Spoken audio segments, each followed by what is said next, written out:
MSc Food Technology and Quality Assuranceൽ 100% വിജയം നേടി Balagram Jawaharlal Nehru college. പരീക്ഷ എഴുതിയ മുഴുവൻ വിദ്യാർത്ഥികളും ഉന്നത മാർക്ക് നേടിയാണ് വിജയിച്ചത്. ബാലഗ്രാം ജവഹർലാൽ നെഹ്റു കോളേജിന് മാത്രം അവകാശപ്പെടാവുന്ന മേന്മയാണ് കേരളത്തിന്റെ 14 ജില്ലകളിൽ നിന്നും ഇതര സംസ്ഥാനങ്ങളിൽ നിന്നുമുള്ള വിദ്യാർത്ഥികൾ ഇവിടെ വിദ്യ അഭ്യസിക്കുന്നു എന്നുള്ളത്. കോഴ്സുകളിലെ വൈവിധ്യമാണ് ഇതിന്റെ കാരണം. 5 കോഴ്സുകളും 45 കുട്ടികളുമായി 2015 പ്രവർത്തനം ആരംഭിച്ച കോളേജിൽ ഇന്ന് 11 കോഴ്സുകളും 950-ലധികം വിദ്യാർത്ഥികളുമുണ്ട്.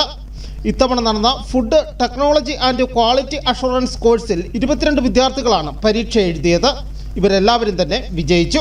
ഇപ്പോൾ റിസൾട്ട് വന്നിരിക്കുന്ന MSc food technology and quality assurance കോഴ്സിൽ 22 കുട്ടികൾ ആണ് എക്സാം എഴുതിയത്. അതിൽ 22 പേരും വിജയിച്ച് 100% വിജയം കൈവരിച്ചിരിക്കുന്ന സന്തോഷ വാർത്തയാണ് എനിക്കിപ്പോൾ പങ്കുവയ്ക്കാനുള്ളത്.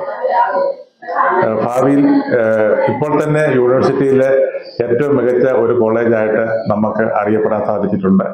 NSSന്റെ 2 യൂണിറ്റിലെ വിവിധങ്ങളായ പരിപാടികൾ നമ്മുടെ സമീപത്തുള്ള പഞ്ചായത്തുകളുമായി ചേർന്നും ടൂറിസം ഡിപ്പാർട്ട്മെന്റുമായിട്ടൊക്കെ ചേർന്നിട്ട് നടത്തി വരുന്നുണ്ട്.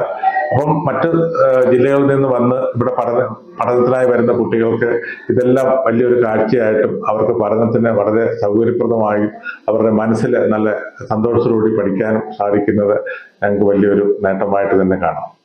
കലാ കായിക മേഖലകളിലും പാഠ്യേതര വിഷയങ്ങളിലും കോളേജിലെ കുട്ടികൾ മികച്ച വിജയമാണ് നേടുന്നത്. News bureau, Udumbanchola.